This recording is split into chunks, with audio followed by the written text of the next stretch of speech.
you receive it? Yeah.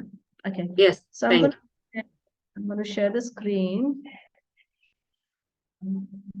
Here it is. So before we start, I want to just jog your memory a little bit.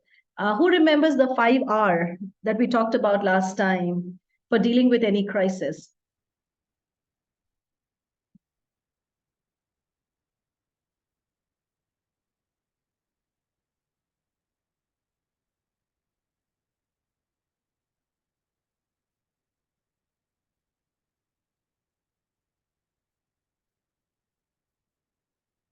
Anybody remembers what were the 5Rs?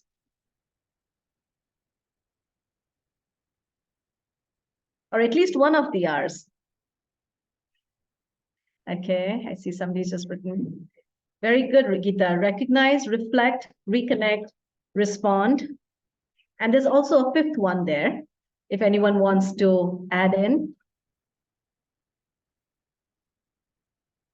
And it's actually the most important one. Receive. Thank you. Yes, it is receive. So those are the 5Rs, and that was our first session. We've started the session by talking about happiness and the pursuit of happiness and the keys to happiness, and connecting that to Arjuna's journey in the Bhagavad Gita, who's also dealing with a crisis on a battlefield. And in the midst of that battlefield, how do we find happiness? Because typically in our lives, we tend to put so many conditions to the experience of happiness. But I was just hearing a podcast the other day about how happiness is actually always has to be synthesized, which means that we have to process and find a way to experience happiness or gratitude in the midst of difficult life situations. So today, what we are going to talk about is, okay, you guys can see, right? I hope I shared oh, just give me a minute. I think I may not have shared the sound. Just give me a minute. Okay, I think now this is good. So what happens in the first chapter of the Bhagavad Gita? Arjuna is undergoing a great crisis, existential crisis, right in front of all his friends and his enemies and his elders. He has a total breakdown, meltdown. And at the end of the first chapter, he says to Krishna, he puts down his bows and arrow, and he says, I cannot find. And this has some background. Like Arjuna, he had made a vow that if anybody ever asked him to put down his bow, then he would actually he would kill that person. I mean, he was a warrior, so there was so much of pride associated with that bow. But at the end of the first chapter, he just puts it down and he says, I cannot really fight. And so starting from the second chapter of the Bhagavad Gita, Krishna starts by talking to him about the self, because we, in this world that we live in, we live with so many identities, right? So Krishna says that before you talk about happiness of the self, we have to understand what is the self. So that's one part of it. And the other part of it is that in the pursuit of our happiness, we're trying so hard in trying to find happiness in this way and in that way, and yet we are not finding happiness. So is it possible that maybe there is another dimension to this happiness equation? So that's what we are going to look at today. So I'm going to start by sharing this very short video. These are some of the richest and the most famous people in the world. And okay, do I have to? I guess I'm alone today with Lokadaksha generally does this, so I'll have to just bear with me a little bit.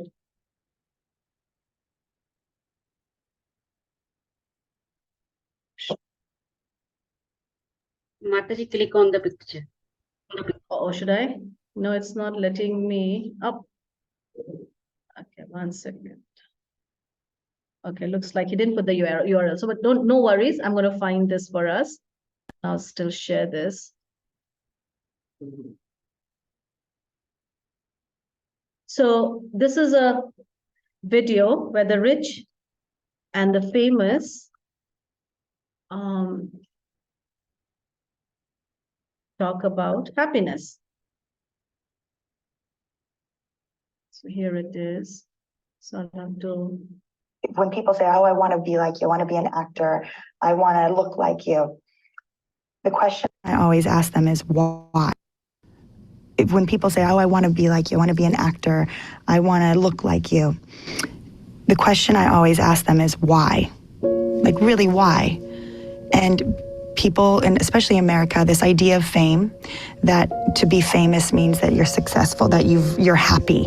When How I Met Your Mother first went on the air, I ran into an actress that I knew, and she said, "Are you just like so happy all the time?" And I remember thinking, does she really think that when CBS picked up the show, it left me with an inability to feel anything other than unbridled joy? But the joke was on me because I kind of thought it would. Why am I unhappy? Okay, Stephanie Gaga, hybrid person. Why are you unhappy? I was a millionaire. I had beautiful women in my life. I had cars, a house, an incredible, a solid gold career, and a future. And yet, on a daily basis, I wanted to commit suicide. When those things came, the happiness wasn't there, and I realized why that was. There was such an attempt to achieve these things and to keep going that you lose sight of the people and the blessings that you have around you. And when you have all this stuff, it doesn't mean you're happy. A lot of people think getting famous will save you, that it will grant you the life you feel you're owed and spare you certain indignities. I was pretty bummed to realize that rather than lessening or eliminating my insecurities and least attractive qualities, it basically poured fertilizer on them. Has your happiness risen at the same amount as your bank account? No. That's the thing. They don't equate, or they're not tied in any way. They're not tied to each other. Wow. I mean, it allows you freedom and it allows you to go places where you can smile and look at the sunset and things like that. That's what you choose to do and you enjoy to do. Right. But there are a lot of people with tons of money who are unhappy. We are told that if we're beautiful, if we're skinny, if we're successful, famous, if we fit in, if everyone loves us, that we'll be happy. But that's not entirely true.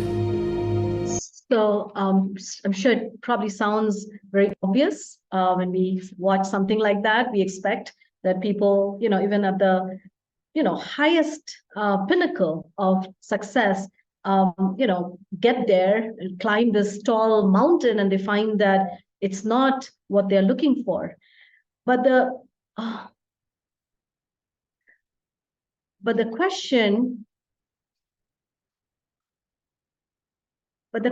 really is that what is it that's missing in this equation? And oh, there you are. I'm so happy you're here because I'm such a technologically challenged person here. So just give me a minute. Oh gosh. You want me to share the slides or? Oh yeah, I would be so grateful if you could do that. Just trying to find. Okay, I found it. I think I found it. Okay. So sorry. Okay.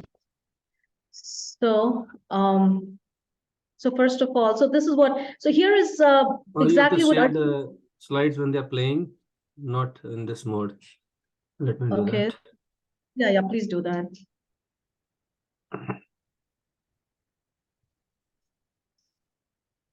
So what's happened is Loka has gone to the US and I'm here in India. And so we're going to try to do this across two. Okay, now there it is.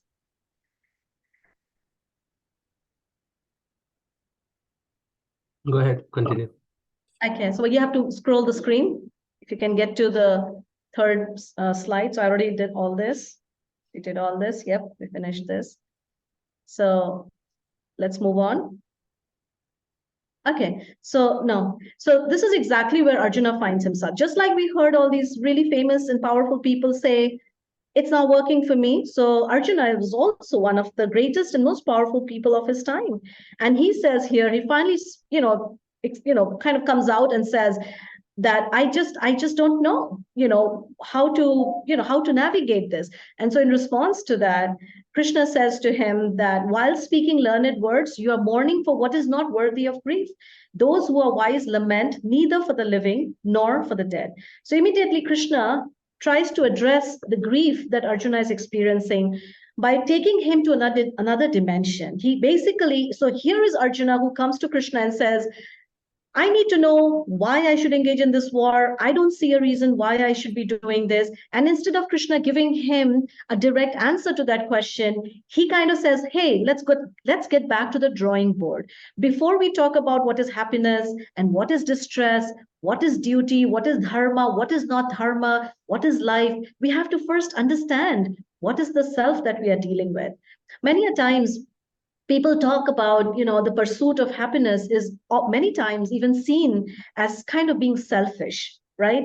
And people have this desire that I don't want to be selfish. I don't want to be seen as being selfish, and they want to be selfless. So here in the Bhagavad Gita, before we talk about these two opposing dimensions of selfishness versus selflessness, we want to get into a space where we even understand what is the self and actually become self-full, which means filled with our essential real self. So because what the we're going concept to of happiness is intrinsically connected with our conception of the self. Not just the concept of happiness, but the concept of peace, the concept of harmony, concept of being the best we can. Like people say, I want to be the best I can. But and really, without understanding who the I is, our efforts are basically at a very low percentage. The ROI in our efforts is very, very low. So what Krishna is trying to do here is really smash that illusion of who I am. And that's why he's speaking these strong words, so that we come back to the drawing board and start from scratch about who we are. And that's how Bhagavad Gita starts. So understanding the self is the most critical to understanding our relationship with ourselves, and then taking that beyond to our relationship with everything else, the other 12 things that we talked about in the Gita. Actually, it's so fundamental that, I remember when I was in school, sometimes we would have these algebra equations that would like go through like 2-3 pages, and then you would work so hard, and then you would, finally come to the final, line of that algebraic equation, and only to realize that the value that you put for X and Y was wrong. So even though we worked through like such a long list of like, steps and stuff, but we still didn't get it right. So in the same way, this knowledge of what is the real self is kind of like that. So let's move on. So one thing we're going to do before we jump into the knowledge is we're going to do a small exercise. And what we're going to do is we're going to pair you guys up with like 2 people each, and we're going to give you 3 minutes. And in those 3 minutes, what's going to happen is like, let me do this with Loka. That way, what the exercise is. So I'll ask, say I'm sitting with Loka in a little breakout room. So I'll ask him, I am Vidarbha. Who are you? I am Loka. And then he'll ask me back, who are you? Who are you? I'm a woman who loves to sing. Who are you? I am a software engineer. Yeah. So do you see how it goes? So you just, who are you? So then and we don't think too much. This is not a thinking game. It's just what, those identities that we have within ourselves, they'll keep coming. Within 3 minutes, it's quite an interesting exercise. You'll start running out of things to say about it. It's like peeling off all the layers, all the different identities that we have.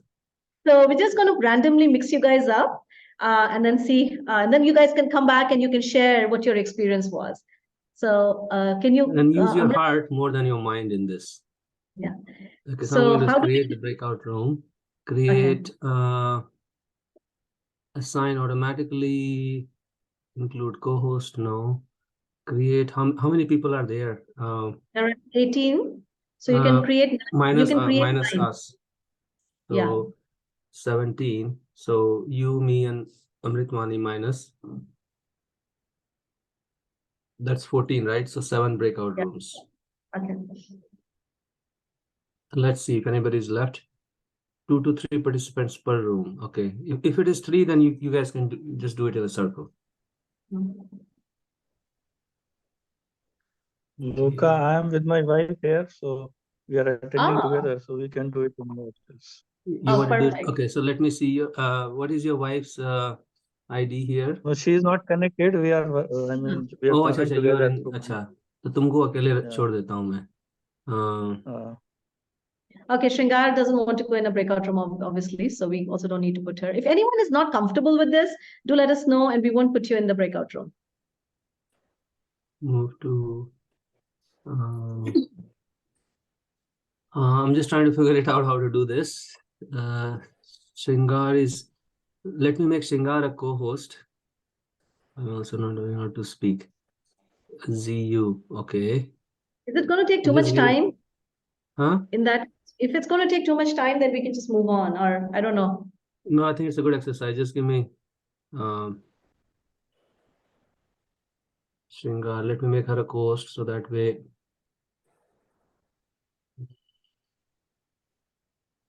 No, I can't do that. Not able to make her a co-host.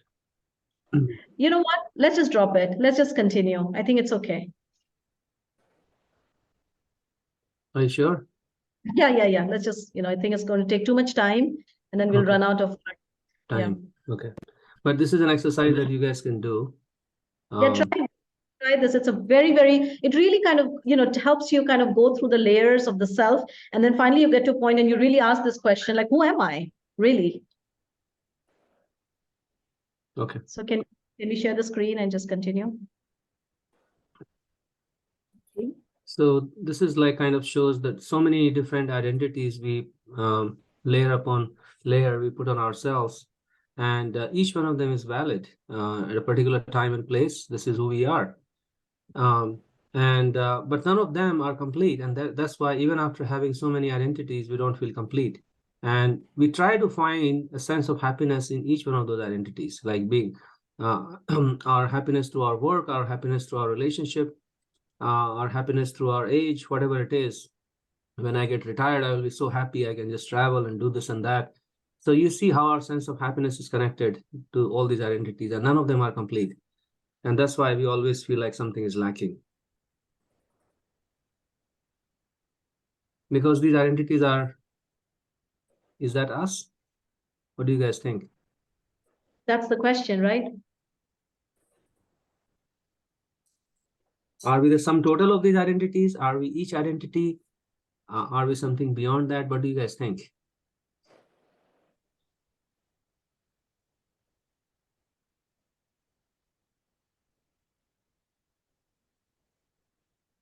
Anybody wants to share?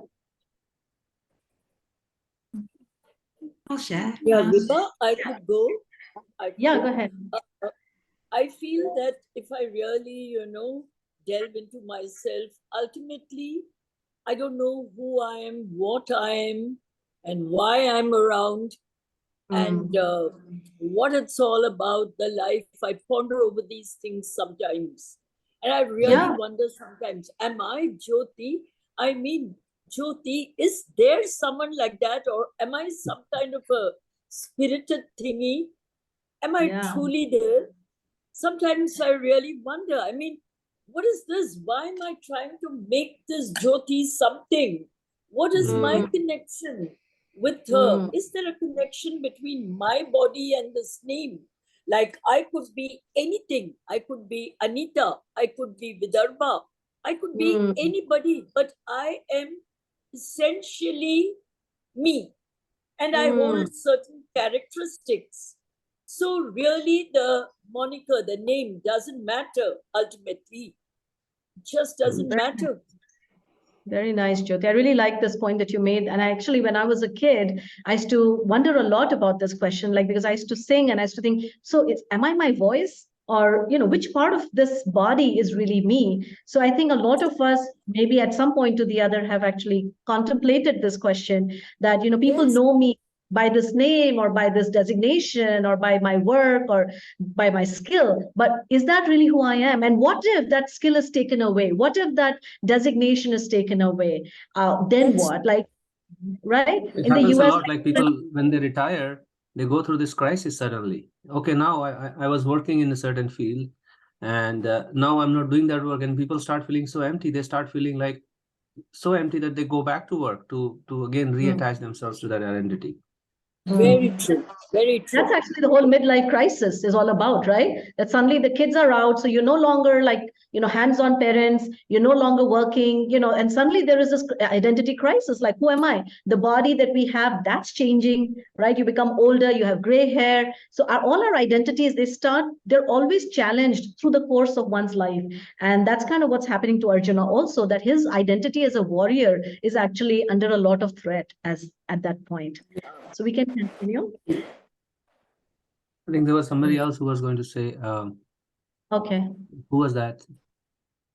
Oh, that was me. I was just going to sort of go to what Jyoti said. In terms of just feeling something beyond the body and having that sense of who we are as eternal beings. And I think that's the real seeking in our lives, is to discover the truth of that. And the system kind of puts us into these boxes of who we are for work, or if we're famous, or if we're this and if we're that. And I think it's a constant, our real work is to keep uncovering who we are beneath those things, rather than just our name or our job. Wonderful. And I really like what you just said, that, our entire society is and right from the very beginning, right? As soon as a baby is born, the first thing we do is we slap a name tag. I mean, in America, you can't even take a baby back home without actually, first giving them a name. And right from that point, labels are stuck on us and we struggle with them. And yet here is the Bhagavad Gita coming in saying, hey, you're not those labels, you're way bigger beyond those limiting labels. So thank you. That's beautiful. So let's continue. Next slide.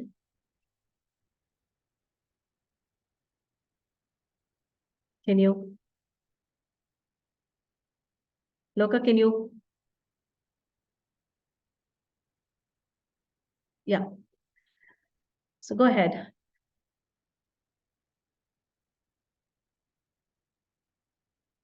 Did we just lose him?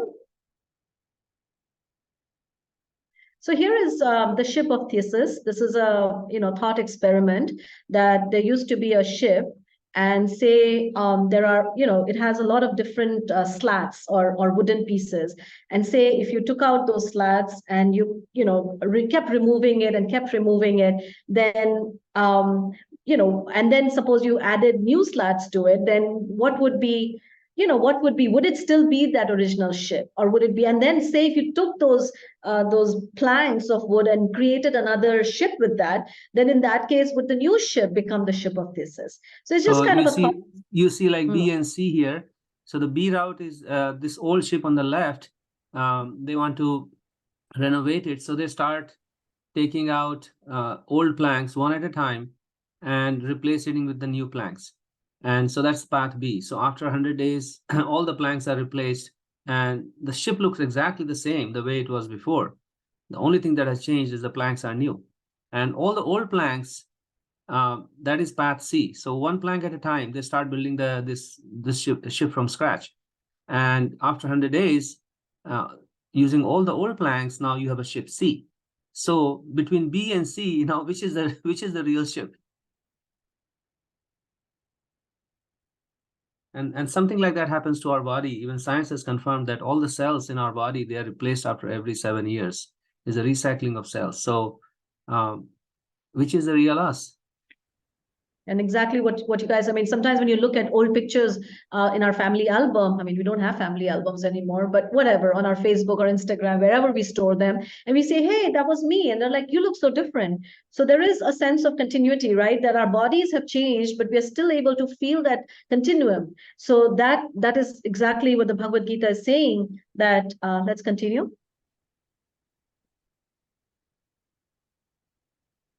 So look, this is a very interesting. Let me turn on the sound. Just 1 second. I forgot to turn on the sound. So in time-lapse videography, you see this gentleman from his birth till his end.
Right, so you're muted. Yeah, sorry. I was just saying that it's exactly what we've just seen is exactly in this particular image here, where we see how the bodies are changing continuously, right? The soul continues to change from boyhood to youth to old age, but the self actually stays the same. So the bottom line being This is the main instruction of Bhagavad Gita in the second chapter, text 13. This is what Krishna says, that Arjuna, you need to understand that what you're lamenting for is going to die anyways. The body is going to die anyway, but the real person inside is going to carry on. So let's move on. So Bhagavad Gita talks about these three types of self.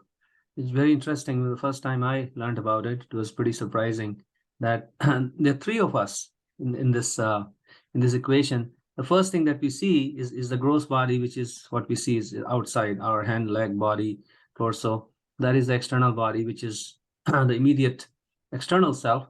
But there are two other selves inside us, and which is the second self is the subtle body. It's made up of our mind, intelligence, and our false identity with the body as me.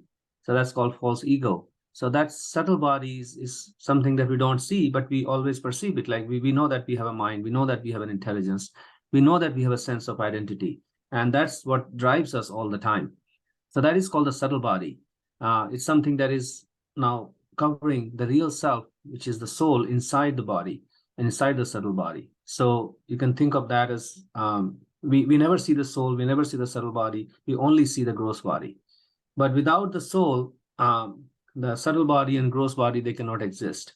So this is what happens at death. When the soul leaves the body, then the gross body is not sustainable and it dies. That is what is called as death. But the person never dies.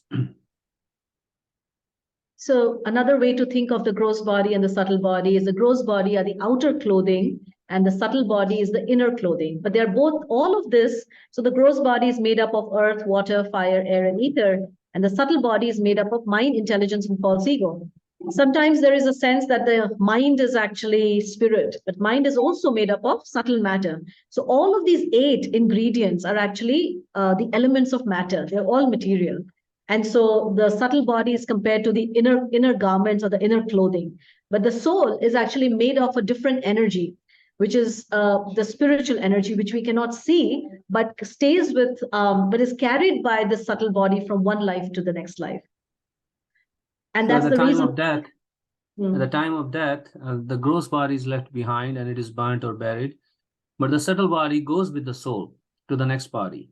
And that's why people have like past life memories. That's why you have child prodigies. People have fears of different things that just suddenly pop up because it's the same mind, same intelligence that we are carrying from life after life. And actually, a mother can very easily identify that, even if you have 2 children, right? But you see that every baby comes in with a personality of his or her own, right? And so why is that? It is because, and in fact, it's very interesting because a little baby has no understanding of death or fear. There's no reason for a baby to fear because he hasn't even started his life. But you try to hold a baby a little away from you. The baby will immediately clasp your little finger, right? So the Bhagavad Gita, comes in and says it's because the mind it's the same mind that's continuing from one body to the next. And so the mind carries these impressions. And mind remembers mind. We'll talk about mind in the third module, but that's the same mind. So another example that is given to understand the difference between the body and the soul, although seems very natural, but it's a little bit hard to realize, easier to understand, is bird in a cage. The soul is compared to the bird inside, and the cage is compared to the subtle and the gross body. So what if somebody, because our civilization is right now so focused on the body, we are completely neglecting even taking care of the mind. That's why the mental diseases and mental problems are becoming so pervasive now in our society. Even kids are taking antidepressant drugs, and there's so much suicide or like even in people are resorting to violence and things like that at early age. It's because the mind is not taken care of. And the foremost of all, the soul is not taken care of. So what this example is showing is that what if you just polish the cage but never feed the bird? What will happen? And that's exactly what's happening. Yeah. Sorry. Go ahead. Yeah, I was just saying that's exactly why, in the first video that we just watched, we saw these very famous celebrities who have everything, who seem, it seems like they have everything, that any person who starts out their life, there was a survey that they did with graduates from Harvard, and they asked these young kids, like, what are you looking for? And all of them said success, money, fame, right? This is what everyone wants. These are our general ambitions. And so the reason is because just by polishing the cage, one cannot find happiness. And so after spending one's entire life in the pursuit of this happiness, when one doesn't feel happy, then one feels cheated. But the reason the Bhagavad Gita comes in and says is because our pursuit of happiness has not included the feeding of this bird that is caged within this, that is inside this cage. Another example that is given is like a fish out of water. And if the fish is taken out of the water and put on a nice beach chair and given all kind of food and suntan lotion and goggles and everything, would the fish be happy? The answer is no, because the fish needs to be in water to be happy. We cannot make the fish artificially happy by just giving these extra things, but keeping it out of water. So similarly, the soul, when it is disconnected from its conception of the self as the soul, and then everything else is basically, it just doesn't satisfy us. So I think Geeta had a question, does the subtle body never change? The subtle body is continuously undergoing change. So everything, whatever impressions we carry, whatever, we'll talk about this, that, the mind basically receives information from all these five senses, the eyes, ears, so whatever we watch, whatever we hear, all of that actually are impressions that are taken in by the mind, processed, and then that becomes our new patterns of thinking, that creates new pathways in our brain in the way we think or the way we respond. So the subtle body is continuously undergoing change, but at the same time, the subtle body also has a very strong or a very vast reservoir of impressions from previous lifetimes. So the new impressions, it creates newer pathways, but at the same time, there's also this factor, right? It's also going to react with this new information and process it through the past impressions. So I hope that's always going on. So in this example, this is from Katha Upanishad. The body is compared to this chariot. The soul is compared to the chariot driver who's leaning against the chariot. And the driver is the intelligence. And the horses are the five senses, and the ropes or the reins is the mind. So when is the chariot happy? When is the passenger happy? When the horses are under control, the driver is listening to the passenger and not taking the chariot in some shady place. It may happen sometimes. You take a cab in some certain parts of the world, and the cab driver takes you to some other place where you're not supposed to. And kind of like say, right, if you just come, you're drunk, you're anyways drunk, you come out and then you see a cab driver and you say, you just, fall on the seat and you say, just take me wherever you want. And now you're running, the car driver has a free whatever, his meter is running, and you are, you're in a state of intoxication, and the cab driver takes you wherever he wants. So that's exactly what we are seeing here, that these 5 horses, if the mind is not, my mind is not controlled, and especially this buddhi, this higher intelligence is not refined, then this chariot of our body, it can just create a havoc, and it can just go wherever the horses will drag it. And the other thing can happen is that often we identify you can see that how everything is so different. So you will say, oh, this is so obvious, but it's not so obvious, because the passenger or Atman or consciousness starts thinking, what if it starts thinking, I am the horses? So what that means is whatever my senses are saying, that's me. That whatever my senses are saying, okay, I want to enjoy this, I want to see this, I want to taste this, that is me.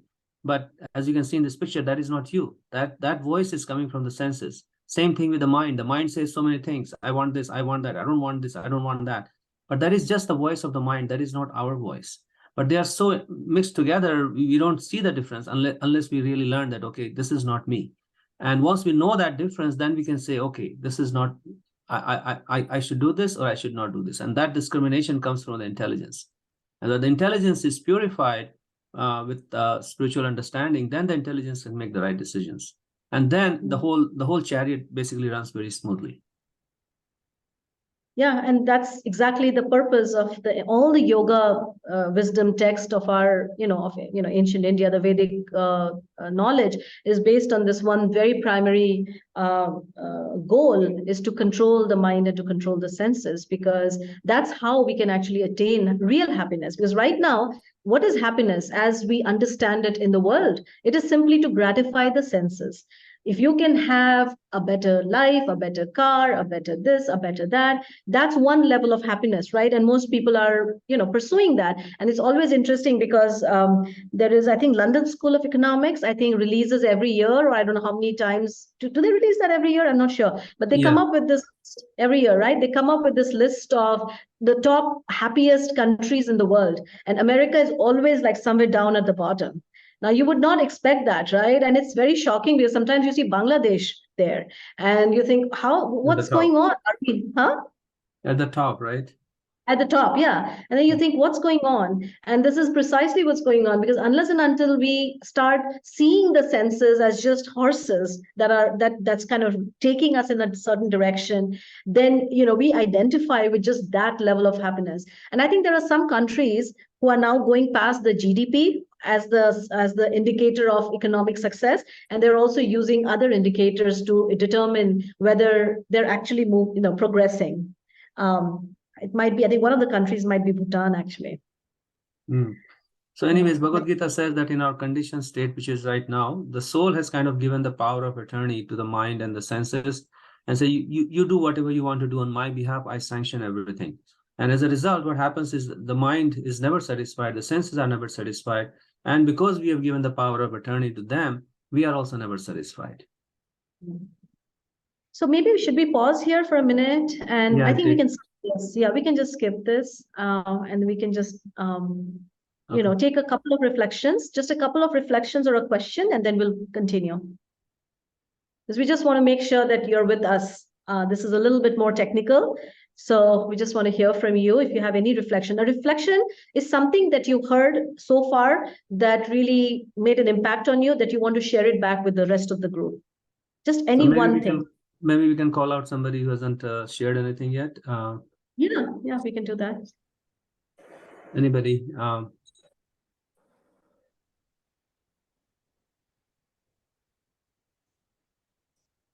I do have a question, Vidarbha. Okay. I do have a question. I was wondering, in that chariot, finally, it's the driver who's in control, and that driver is our intelligence, right? In control of the fight. And what about that other person who is basking behind the soul? Okay. So what is the soul controlling? Okay, very good question. So I'm going to come back to I'm going to answer that question, but I'm just going to pause and wait for some couple of reflections, and then we'll answer that question. It's a great question. And understanding that is key to understanding anything further along. So, but before we do that, any reflection? I think the concept that I am not my body is really very deep, and the day we really realize it in true sense, we are detached completely from all the joys and sorrows. That's very nice, Yeah. Amitabh. That's what Krishna is trying to bring Arjuna to. And the realization is not that easy. I mean, and the concept is very easy, but the realization, we can spend a whole lifetime trying to realize that. So it needs a lot of work. It needs a daily practice, actually. Yeah. Thank you, It Amitabh. takes, Yeah. but it's a beautiful realization. And actually, that's what holds the key to our happiness, because the body is continuously changing and it's continuously causing us so much distress. And because we're attached to this body, so the happiness and the distress of the body becomes my happiness and my distress. And therefore, the soul is actually dragged. And we'll come back to Jyoti's question. But should we just take one more reflection before we answer the question? Yeah, one more reflection. Purnima, if you like to share any reflection.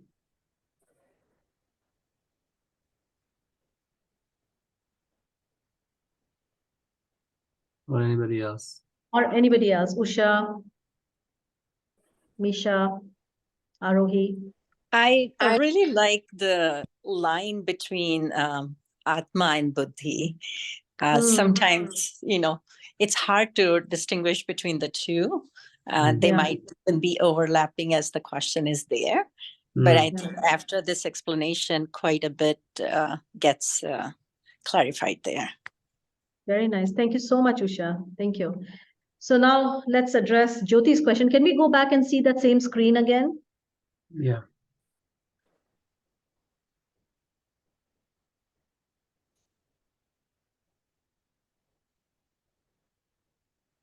So this is the chariot of the body. So basically the 5 horses are the 5 senses.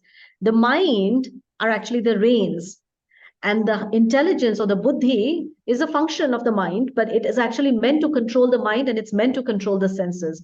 We will talk more about this in our next session when we really do a deep dive into this concept of the mind.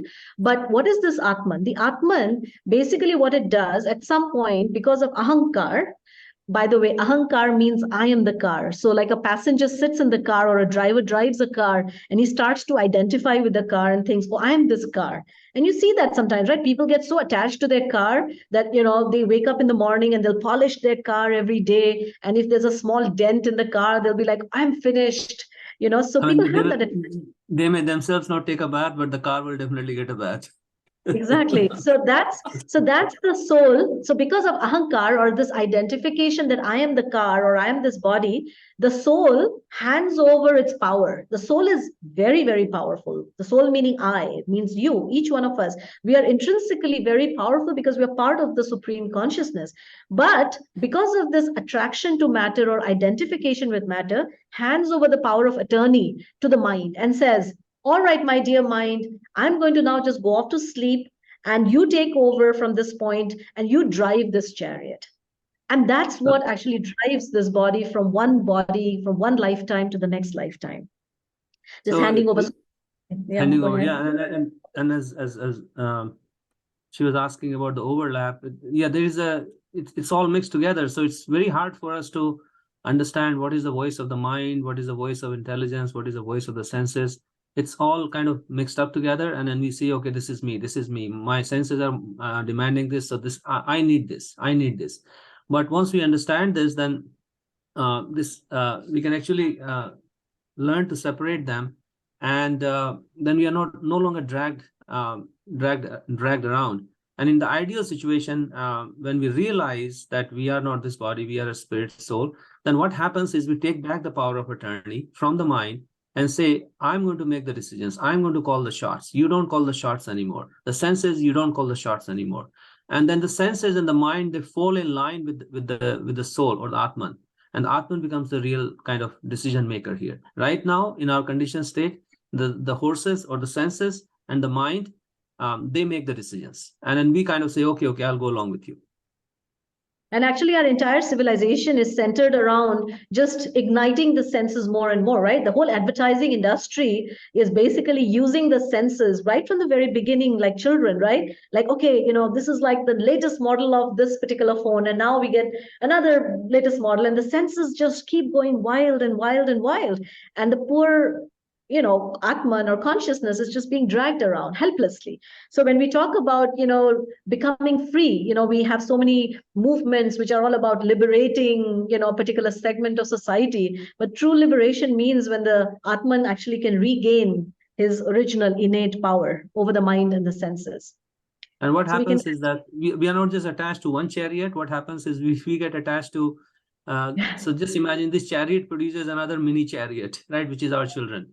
Or our parents. So we get attached to so many chariots, and the chariot of our society. So we get attached to our society, we get attached to our cricket team or football team, we get attached to our country, we get attached to so many of these many big, smaller and bigger chariots that are all running.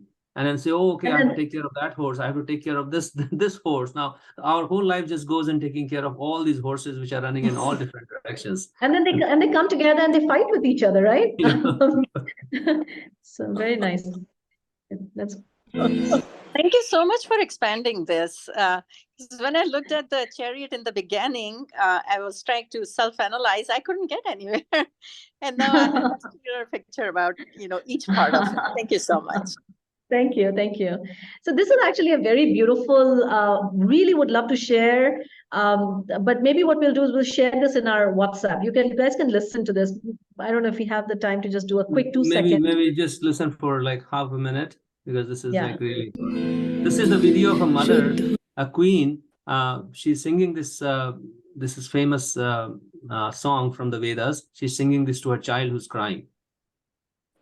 Si buddhosi niranjanosi samsara maya parivarjitosi samsara swapnam tyajya mohanitram madala solla panuvacha putram shuddhosi reta tanate stinama kritam nite kalpanayadhunaiva panchatmakam dehamidam latesti naivasya tvam rodishikasya hetu.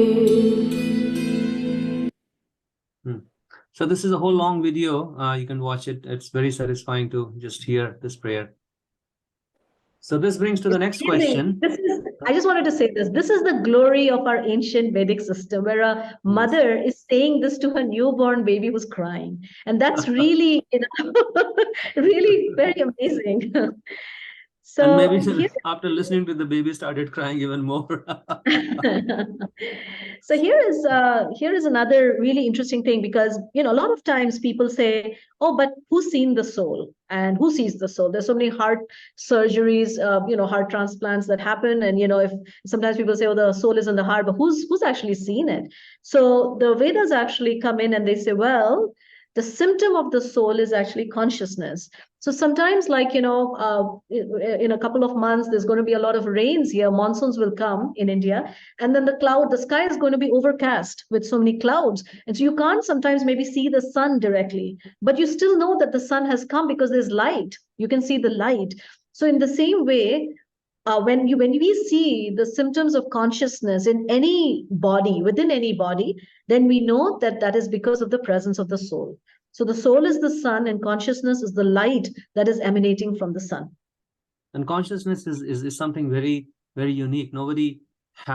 Sometimes people say that consciousness is produced by the interaction of matter, but that is not true, because nobody has been able to prove that atoms and molecules colliding together in some form, they produce consciousness. Consciousness is something beyond matter, and it is something that cannot be generated by any material phenomena.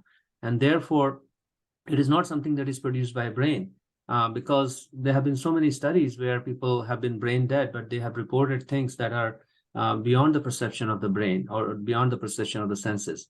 So consciousness is something which is symptom of the soul. Krishna says this in many places in the Bhagavad Gita. So this is Thomas Huxley, who was a contemporary of Charles Darwin. And he says that how is it that anything so remarkable as a state of consciousness comes about as a result of irritating nervous tissue is just as unaccountable as the appearance of the genie when Aladdin rubbed his lamp in the story.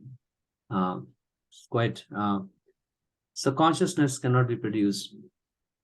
Now, the thing is, this is also very fascinating that our consciousness is also, is kind of 4 kinds of consciousness that we have. And go ahead with that, you can start and then I'll finish. No, you go ahead, I mean, go ahead and I'll add.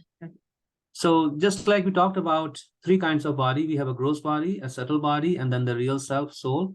So consciousness, we have a waking consciousness, that is what we see right now. We are awake, our senses are awake, they absorb input, they feed the mind reacts and we react. So that is Jagruti. So this is consciousness directed through the gross body. So the soul is the real center of consciousness, and it's directing that consciousness to the mind, and that's why the mind becomes alive. You withdraw that consciousness, the mind is dead. Mind is just like a toy when the battery is taken out. The real battery is the soul. So the soul spreads this consciousness through the subtle body and then spreads it to the gross body. So as long as, so the first level of consciousness is Jagruti, which we are awake. The second level of consciousness is Swapna. So Swapna consciousness is now the body is inactive. When we go to sleep, the body is inactive. So it's almost like dead. And but the mind becomes very active. Yeah, the mind becomes very active, and we see so many things in our dream. We even react to those dreams. So that is called Swapna consciousness. And then the third kind of consciousness, which is so interesting, is called Sushupti, which means, right, where the consciousness is not being rerouted anywhere. You just have this really deep sleep where the mind is suspended and the body is suspended, and people wake up and they're like, oh my God, I had such a good sleep. What happened? We were not conscious of our physical body. We were not conscious of our subtle body, right? So that's called Sushupti. But all 3 states, whether it is Jagrati or whether it is Swapna or it is Sushupti, they're all the soul's consciousness being directed towards this matter. So when that same consciousness is routed to the spiritual realm, that's called the Turiya. So now our consciousness can exist. Like for some people, they're constantly in this dreaming condition, right? They're always dreaming. They're distracted. They're absent-minded. Some people, and of course we have a combination of all of 3. We're always, our consciousness is moving between these 3 conditions. The Bhagavad Gita is saying that true happiness one can only receive when our consciousness is rerouted back to the spiritual realm, which is Turiya. So you can think of this as a number. You can think of this as a number line. And the subtle body and the gross bodies. The gross body is -2. The subtle body consciousness routed through the subtle body is -1. And the consciousness of the soul, that I am a soul, that is like Turiya. But that is also not very satisfying. The soul needs much more than just understanding it's a soul. It needs to have that relationship. That's what we were talking about. That is Turiya consciousness, when it really fully realizes that it is soul, and it wants activities for the soul. Which is relationship with God, relationship with other beings who are also souls, and that is Turiya consciousness. So we can continue. I don't know. This, right? Yeah, we don't have time for this. We'll just quickly share this. So it's very interesting that the Bhagavad Gita actually speaks a lot in the 2nd chapter about the self and how the self exists everywhere. And we're going to give a couple of examples of how fascinating it is, because this is a German forester, Peter Wolleben, who actually discovered that trees have their own societies and their own communities. And there are roots, the root system, they actually support each other. So like if one tree is sick, the other trees will actually send a special liquid to that tree. And if one tree dies, then the tree existing right next to it also dies. And they have a whole forest web, a network through which they communicate and they share. If there's a danger, then all the trees will start emitting some signals to warn the other trees that there's some danger coming. So the point here is that the trees are conscious beings. Each tree has a soul, according to Bhagavad Gita. Anywhere where you see life, any kind of life form, be it a bug or an insect or a bacteria or animal, wherever there is life, life means soul. Consciousness means soul, because consciousness cannot be created by matter. So similarly, so this kind of proves, this study by this German forester proves that these trees, they are living beings. It's just that they have a tree body. And we went to Costa Rica, and then we were very fascinated. There's a walking tree, and the tree actually walks in a span of like a year. It moves like 2-3 feet because it is walking towards the light, and the roots actually move. The tree actually moves, displaces itself. So even Jagdish Chandra Bose, the famous scientist from India, he proved that the trees, they are living beings. They respond to music. They respond to what's going on in the house. They are absorbing everything, and they are reacting to that. And those that actually engage in gardening, they can attest to that. My mother always says that her plants, they speak to her. So sometimes we may brush it off as just being sentimental, but there is enough evidence that they're living beings. And I was also thinking about how everything which has intelligence, that's the other symptom of the soul. If the soul is innately intelligent, and so we see so much of intelligence in every cell. We see so much of intelligence in the human body, in a tree, even in a small tiny insect and a mosquito. So much of intelligence is packed into that tiny little entity. So that intelligence is actually and knows exactly where to find somebody even in the dark. So let's move on. So I don't know. I have a feeling that okay, 7:56. Okay, let's go on. This is another very interesting thing. No, I think we should talk about this. This is another very interesting idea, that another thing the Bhagavad Gita says about the soul is that the souls exist everywhere. Could you stop this? We can just go back to the old one. Oh, sorry. Yeah, Bhagavad Gita says, Nitya Sarvagata Stanur. Sarvagata, which means the soul is present everywhere. And you may wonder that how can soul be present in very hostile environments? And 10 or 15 years ago, there was a study by Time magazine where they showed that scientists, they found like microbes thriving deep inside these volcanic rocks beneath the floor. So there's no way any organic life form can survive there. But this life form they found was made of inorganic molecules.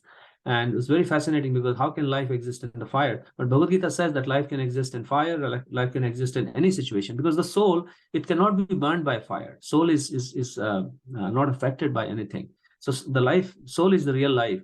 So it can exist. All it needs is a suitable kind of body. And that body can be made of organic matter, inorganic matter, or something else. That is completely the design. So it kind of verifies what Bhagavad Gita, these modern studies or findings are kind of verifying what Bhagavad Gita is saying, that life can exist everywhere.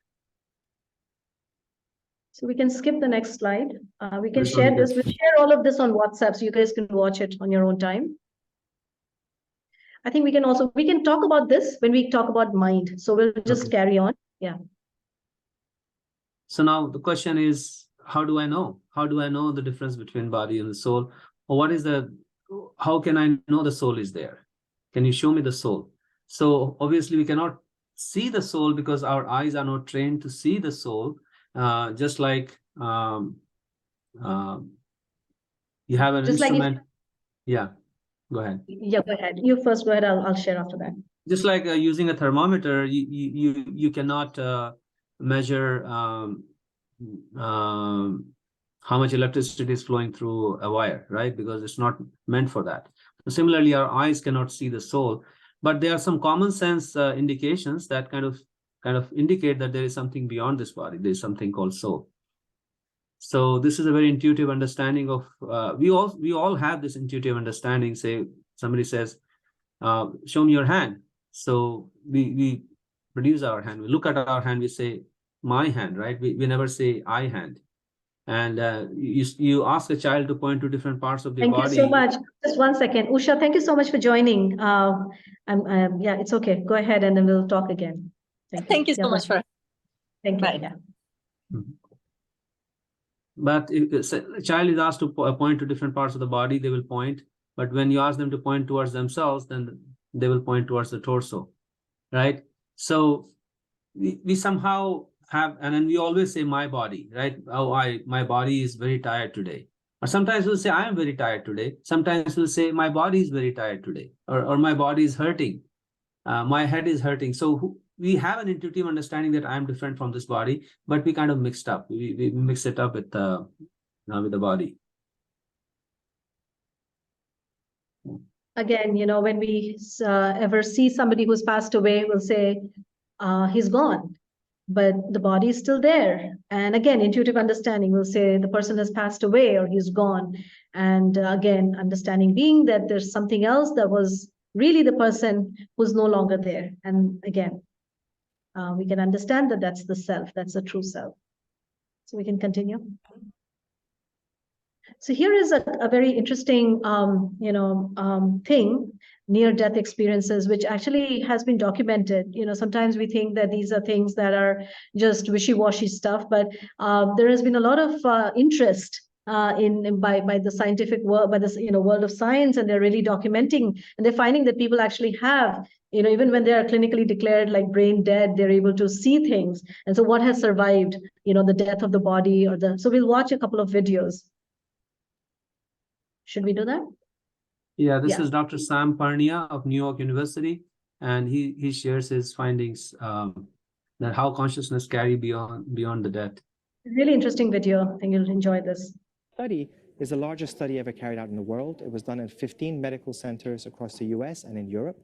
And we studied more than 2,000 people who'd gone through this cardiac arrest or process of death. And we did not expect people to have any consciousness or awareness.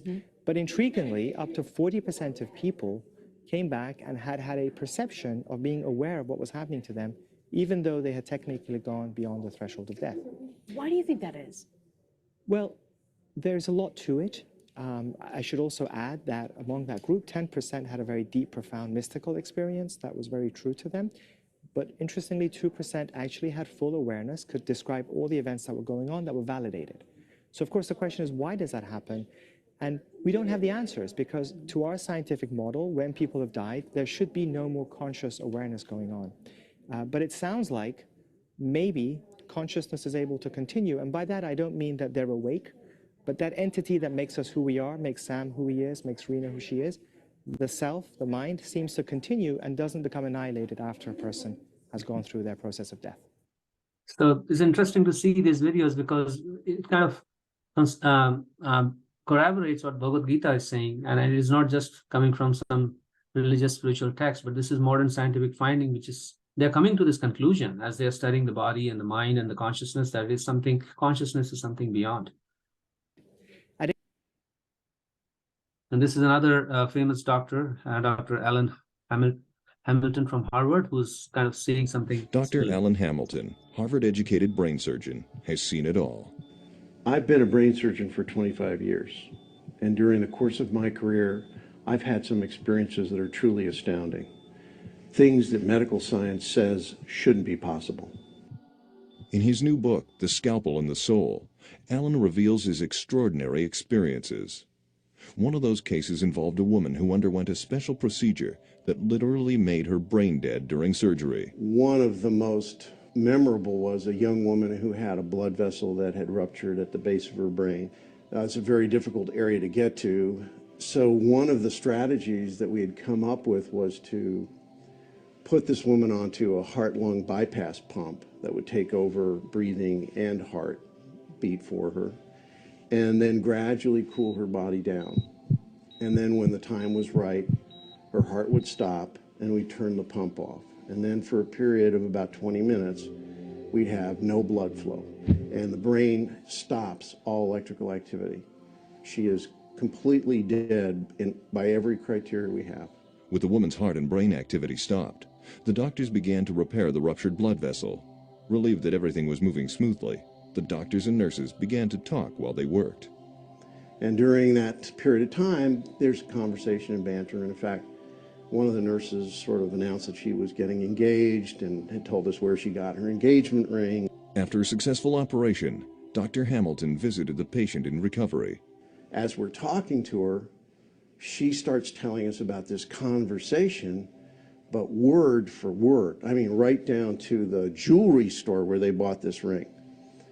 And we're looking at each other going, that's impossible. Her brain had absolutely no electrical activity. So the question is, where were these memories made? And when they were made, how did they get back? The idea that a consciousness can exist and make memories independent of the brain and independent of the mind is a startling finding. Dr. Hamilton believes that experiences like this are not isolated. Similar strange events occur every day at hospitals around the country, but doctors are afraid to talk about them. He hopes his... So anyways, from how do we understand this phenomena from Bhagavad Gita is that in these cases, the soul is still there. The soul and the mind, which is the subtle body covering the soul, is still there. So all these, even the brain may be dead, but the conversation is basically being heard by the mind through the senses, and it's recording that. So when the brain is brought back alive or pumped back, the soul now can report those experiences through the physical body. The only thing that was missing here was the physical body was kind of almost dead, but the mind and the soul were still there. So this is how we can understand this phenomena. So we can move on to the next. So this is the next one, which is, this is again the same thing, right? Near-death experiences. Yeah, near-death experience. We can continue on. Yeah. We can share all these slides with you so you can. And, so by the way, yeah. these slides were they were uploaded onto the Mighty Network. So if you've not been able to access them, let us know under Module 1, and the Module 2 will be uploaded under Module 2. So this is another famous near-death experiences. So Dr. Ian Stevenson, he was a professor at University of Virginia, not far from where we are, 2 hours drive from here, Charlottesville. And he conducted over many decades this extensive study of past life memories. He went around the world and studied kids who were reporting memories from the last life, because you may dismiss them as whatever hearsay or religious experiences or this and that. So he wanted to study it scientifically to rule out any manipulation or whatever reasons. And he isolated these studies where he kind of showed that there was no way for these kids to have come in contact with the people from past life, and they were actually speaking from their past life experience. And he concluded that there is something, these memories are basically carried from one life to the other. So there must be something more beyond the body which is carrying these experiences, right? Otherwise the body is burnt or buried. So who is carrying those experiences? So this is again kind of proves that there is something beyond the body, which is the soul that moves from one body to the next. And the mind is the reservoir of these experiences, which are carried from, or the memories, which are carried from one body to the next. And that's what leads to these past life memories. And this is we don't have the time to watch this whole video, but this is the video of a boy who reports his past life. Now we move on to our series. 3 out of 4 Americans believe in some kind of paranormal activity. I think they're almost near the end of our. So we can just stop this. Yeah. So did you want to share this, or we can just pause this right now and come back? Yeah, to it? you guys can watch this. This is in a nutshell. This is a boy, a 5-6-year-old boy born in somewhere in America. He's reporting his experiences. He's like consumed by these fighter planes, and he knows everything about planes. His parents are shocked because he was never exposed to planes, especially fighter planes. He knows their detailed parts, like where the bomb is dropped from, and it's making sounds all day. So, and he's telling that I am this Mr. whatever his name was, this fighter pilot from World War II whose plane was shot by the Japanese. And then they inquire further, and then they find out he had a sister, so they get in touch with his sister, and he's able to verify with her all these intricate details that nobody else knew about her life. And so they had to conclude that this is a past life memory. There was no way this child came in touch with anybody from that life. So you can watch this video. The link will be shared with you. So here is, so now we come to, because I'm sure by now you guys must be thinking, so what's the connection to happiness and all these discussion about self? So our happiness, so different people in the world, they try to find happiness with different levels of self. So this is actually a description of different koshas or different understanding. Like, for example, the first level of understanding is called, a first sheath around the soul is called the Annamaya Kosha, where a person is just busy and just engaged in just worrying about food. So you see animals, even little babies, whatever they see, they just put it in their mouth, right? So that's like they're trying to find happiness just through food, just trying to Yeah. So anna means food, and maya means you're absorbed in that. Whatever you're absorbed in, it's like maya, annamaya. So you're fully absorbed in food, and that is your level of being. This is what who I am is just consuming food, and this is what will make me happy. Annamaya kosha. And the next one is pranamaya kosha, which is you basically, prana means life.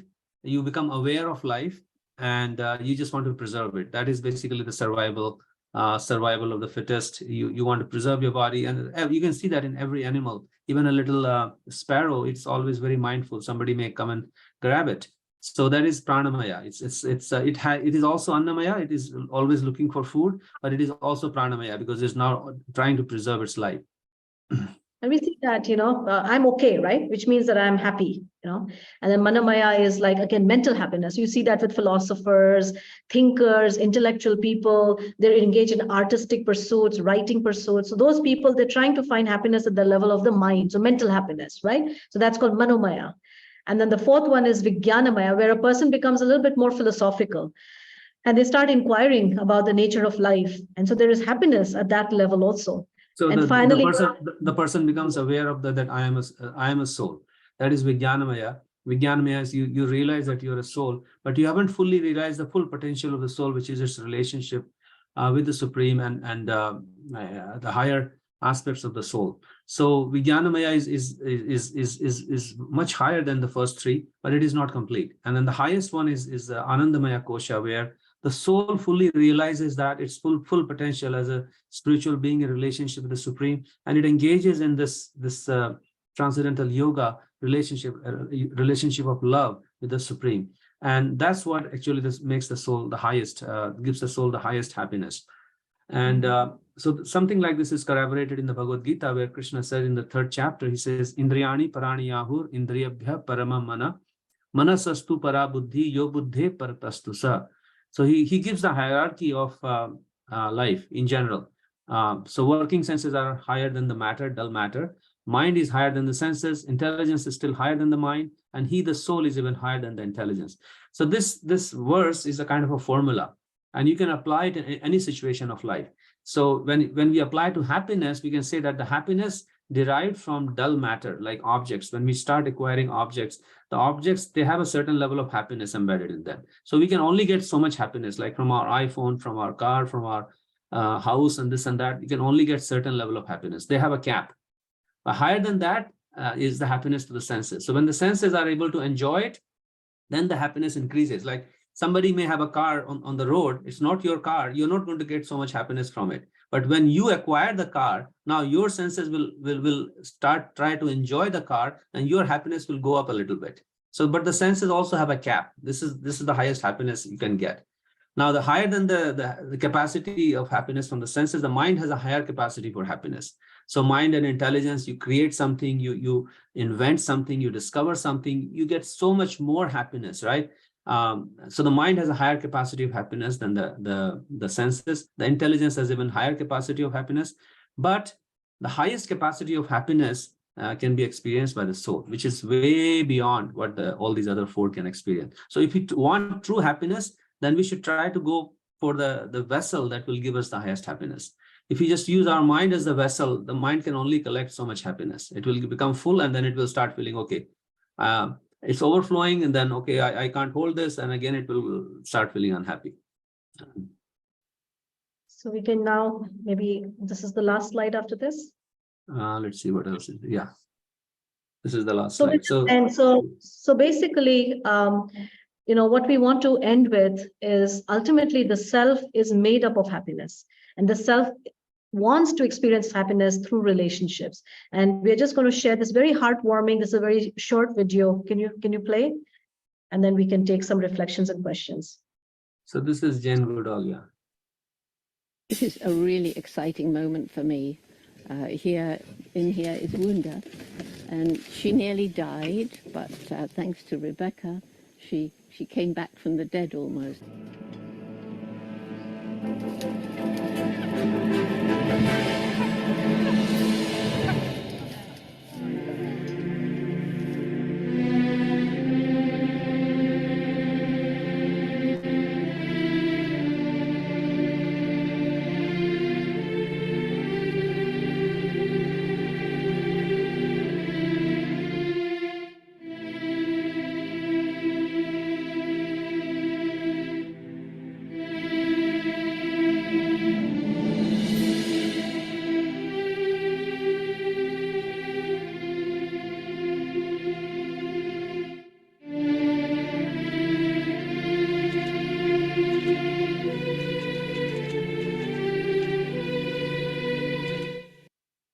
So this kind of shows that just becoming free, this chimpanzee or monkey got free, but it got a certain level of happiness by becoming free.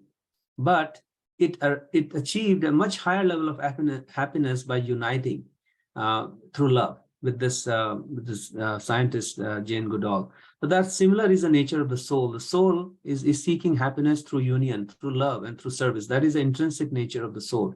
And until we do that through relationships, through spiritual relationships, we don't fulfill the full potential of happiness. So with that, we'll stop here and take comments, reflections, questions, anything that we'd like to throw and discuss. I think there was some comment by Sushmita Rao. Thank you so much for an enlightening session. Despite taking care of our soul's need, we're only running after this body. Thank you so much. Beautiful reflection, Sushmita. So anybody, what we're going to do is just, I think we got some feedback last time that the session fell too short and that we're not able to cover everything. So that's why we're just going a little bit over. We are done. It's 8:15. So I think we'll be going 15 minutes over. Basically, we'll do our sessions for an hour and 15, and then we'll just take some reflections and questions for another 5 minutes. And by doing reflection, you are actually doing you're helping everybody through your reflection. When we hear the reflection, the concept becomes a little bit more realized. So you can help each other by making a reflection. Yeah. Please don't be shy.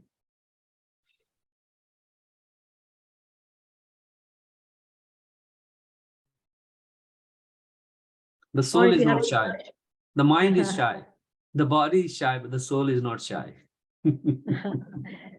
Sam, any thoughts from you or any questions? Jyoti, Misha? So I have a thought in mind. Yes, go ahead. That when if we understand the difference between soul and the body, and the soul is also changing bodies, sometimes, carrying the memory from the past. But what is so maybe this is a question I'm jumping to something in future, but what is the purpose of the soul? So why does it exist? Why does it exist? Very wonderful, deep question. And that is the question that is answered in the Bhagavad Gita, is that what is the purpose of the soul? As we discussed in the last slide, is the nature of the soul and the purpose of the soul is to love and serve. That is dharma. In Bhagavad Gita, the question of dharma is central to the whole discussion of Bhagavad Gita. Dharma means who we are intrinsically, and which also means what is our purpose. So the purpose of or intrinsically our dharma is just like dharma of sugar is sweetness, dharma of salt is saltiness. Oh, that is also its intrinsic nature. So similarly, the dharma or the intrinsic nature or the purpose of soul is to love and serve. That's what the purpose is, and that's what yoga means, is to love and serve in a relationship which is spiritual with God, with every living entity, and that's what Krishna is helping Arjuna to realize.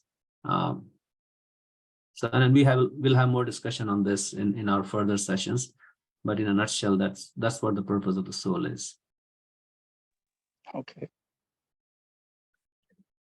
Anybody else? I just wanted to ask about the fear of death. So if the soul is really the main fear, and if people are spiritual, so does it mean that people should not fear death, who are like, so to say, enlightened, or people are not sad? Even if you are aware of all these things, do spiritual people not fear death, or they don't feel sad when their loved ones pass? So there are two separate questions. The first question is, do spiritual people not fear death? And that is true. What happens is, just like when you take a coconut, which is green, everything is mixed together, right? The cream and the water, everything is, but if you leave it in the sun, then gradually it starts to harden, and inside the shell comes out, right? So when you like shake it a little bit, you can hear that there is, even though it's the same coconut, but there is a separation there. So one of the impact that one will experience because of not just knowing this knowledge, but practicing this knowledge, is that one will gradually become free of fear. Not just fear of death, but fear of any change. Most of the times, whenever there is, we don't just die when we die, we also die through our lifetime. So many things we lose, so many people go away. So there is, there is a sense of loss. So one is able to process that loss, and one is able to stay happy despite changes, and the final change, of course, being death. Now, the second question that you had is not feeling sad when a dear one leaves. That is natural, because the soul is looking for relationships. So my father passed away 2 years ago. So there was natural sadness. That is very natural. But at the same time, this knowledge allows us to understand what has left, who has left, and ultimately how that person actually, no one actually dies. That whatever, even if the soul has left, the soul is still existing. So there is a lot of solace that I think when one understands this knowledge, even though there will be some natural feelings of separation, but at the same time, there'll be a lot of healing and a lot of solace that one can receive if one can process even the departure of our loved ones, and for sure, our own departure, which is imminent, right? And which actually gets in the way of us being able to live our life fully, because we're always, at the back of our mind, we're always so afraid of losing this life. So I don't know if that speaks to you, Geeta, at all. Yeah, yes, it does. Thank you so much. Thank you. Thank you. So anybody else? We can stop here. Sam, did you have anything you wanted to share? Yeah, I have a quick personal story actually about reincarnation. I mentioned last week that I'm adopted, but my adoptive mum was born in Calcutta, and she's Anglo-Indian. And when she was a child, she always had she was born in Calcutta, moved to the UK when she was 3. And when she was a child, she always had this recurring nightmare of being bricked up behind a wall and left to die. And when her and my dad got married, they were driving through Devon in England, and she said, "Stop, this is where I used to live." And they actually found the house, and the people who had the house were renovating, and they'd found a woman's skeleton behind this wall. And after that, my mum never had the dream again. But it's funny because her house is just so full of food. There is just food everywhere. It's like that has carried on, that thing of being left. But that experience and learning that from someone I love who has very attuned abilities really opened my eyes to the fact that the soul carries on, because it's not something she shows off about. It was just her experience of always having this dream and then finding the house. I mean, what are the chances? So wow, that is amazing. Thank you for sharing that. I'm sure Dr. Ian Stevenson would have been happy to have that as a study. Very nice. Thank you. So I guess we'll stop here. Thank you all for joining. We're so grateful to you for coming and allowing us to discuss this very important spiritual matter. And if you have any further reflections or questions or comments, our WhatsApp group is very active. Please share your realizations and do watch the videos that we'll be sharing. And I guess we'll see you next time. Next time is going to be even more interesting because we'll do a deep dive into the mind. So. Yeah, and all these, we'll share the PPT, the PowerPoint in a PDF format on the Mighty Networks. So the links to all these videos will be there, so you can watch them.